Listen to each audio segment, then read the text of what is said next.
ஆப்பிரிக்கால மலாவின் கிராமத்துல ரொம்ப வறட்சியா இருக்குது. பாத்தீங்கன்னா, இந்த ஊர்ல மழையே பெய்யல. கரண்ட்டும் இல்லாத சமயம். வயல்லாம் வறட்சியால செத்துட்டு இருக்கு. ஒரு வருஷத்துக்கே மக்காச்சோளம் 60லேருந்து 70 தான் வருது. ஸோ அங்க வந்து சாப்பாடு கூட வழி இல்லாம ரொம்ப மக்கள்லாம் கஷ்டப்பட்டுட்டு இருக்காங்க.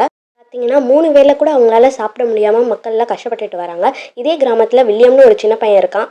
ஊர் மக்கள்லாம் சாப்பாடு இல்லாம கஷ்டப்பட்டு இறந்துட்டு இருக்கத பார்த்து ரொம்ப ஃபீல் பண்றான். அவன் வளர்க்குற நாய் கூட சாப்பாடு இல்லாம இறந்து போயிரும். ஸோ இத எப்படியாச்சும் தடுத்து நிறுத்தி நம்ம மக்கள காப்பாத்தணும்னு நெனைக்கிறான்.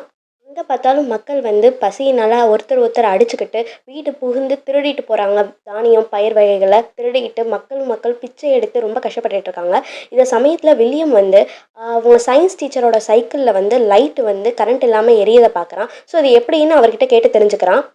எனர்ஜியாலன்னு தெரிஞ்சுக்கிறான். மேலும் இத பத்தி அதிகமா தெரிஞ்சுக்கணும்னு ஹெல்ப் கேட்குறான். அவங்க சயின்ஸ் டீச்சர் லைப்ரரியில போய் படின்னு சொல்றான். ஆனா அவனுக்கு லைப்ரரியில என்ட்ரி கூட இருக்காது. ஏன்னா அவன் ஃபீஸ் கட்டியிருக்க மாட்டான். ஸோ திருட்டுத்தனமா லைப்ரரியில உள்ள புக்ஸ் எல்லாம் படிச்சு தெரிஞ்சுக்குவான். அவனுக்கு டவுட் சொல்லி கொடுக்கறது கூட ஆள் இல்ல. ஏன்னா வறட்சியினால அந்த ஸ்கூல்ல ஒர்க் பண்ண டீச்சர்ஸ்லாம் பக்கத்து ஊருக்கு போயிருவாங்க. ஸோ இந்த ஊர்லேருந்து ஒவ்வொருத்தரா காலி பண்ணிட்டு போயிட்டுருப்பாங்க.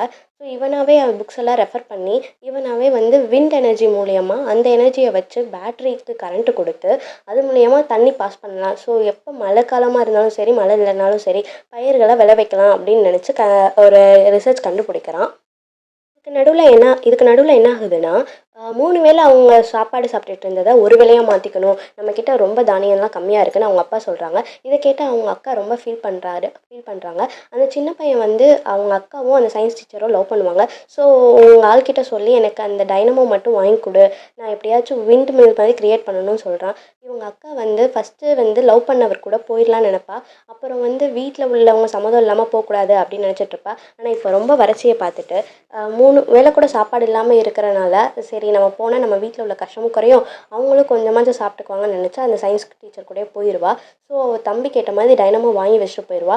ஸோ இந்த பையன் ஃபர்ஸ்ட்டு அவங்க அப்பா கிட்ட வந்து, இந்த மாதிரி நம்ம விண்டு மில் மாதிரி கிரியேட் பண்ணி அந்த எனர்ஜி யூஸ் பண்ணி நம்ம வந்து தண்ணிய நம்ம ஊருக்கு பாய்ச்சலாம்ப்பா நம்ம வயலுக்குன்னு சொல்லும்போது, அவங்க அப்பா இதுக்காக வந்து நம்ம சைக்கிள உடைச்சு பார்ட் பார்ட்டா ஆக்கணும்னு சொன்னோனே, இருக்கிற ஒரு சைக்கிளையும் வந்து நீ உடைச்சு உதவக்கரை மாதிரி ஏதாவது பண்ண போறியான்னு சொல்லி அவங்க அப்பா திட்டுறாரு. அப்படியெல்லாம் இல்ல என்ன நம்புங்கன்னு சொல்லும்போது, அவங்க அப்பா வந்து நம்ப மாட்டாரு. அவங்க அம்மா வந்து நடந்துட்டு இருக்கதெல்லாம் பார்த்துட்டு, ஊர்ல வந்து யாருமே இல்ல. எல்லாரும் இறந்துட்டு வராங்க. இனி இந்த சைக்கிள வச்சு என்ன பண்ண போறீங்க? இப்படியே போச்சுன்னா நம்மளும் இறந்துருவோம். ஸோ நம்ம பையன் சொல்றாருல்ல, அத ஒரு தடவையாச்சும் கேட்டு அவனுக்கு நம்ம வந்து உதவி பண்ணுவோம். என்னதான் பண்றான்னு பார்ப்போம். அவன் மேல நம்பிக்கை வைங்கன்னு சொன்னோனே, அவங்க அப்பா வந்து அந்த சின்ன பையன வந்து ரொம்ப நம்புறாரு.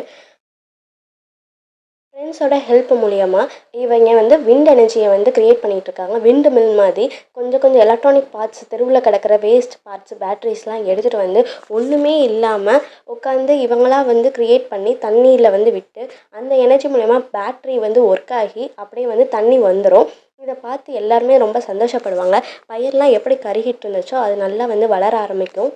பார்த்து அவங்க அப்பாவுக்கு ஆனந்த கண்ணீரே வந்துடும். ஸோ நம்ம பையன் ஜெயிச்சிட்டான், மாறா நீ ஜெயிச்சிட்ட மாறான்ற மாதிரி ரொம்ப சந்தோஷப்படுவாங்க.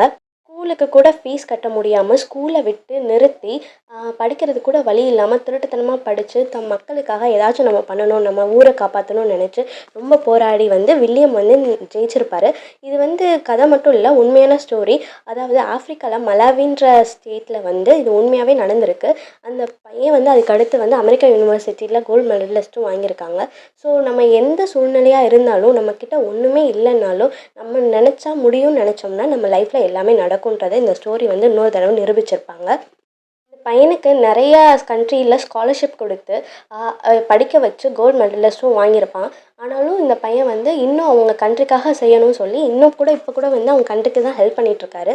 ஸோ இந்த படம் பிடிச்சிச்சின்னா நம்ம சேனலை லைக், சப்ஸ்கிரைப் அண்ட் பெல் ஐக்கானை கிளிக் பண்ணிக்கோங்க. தேங்க்யூ.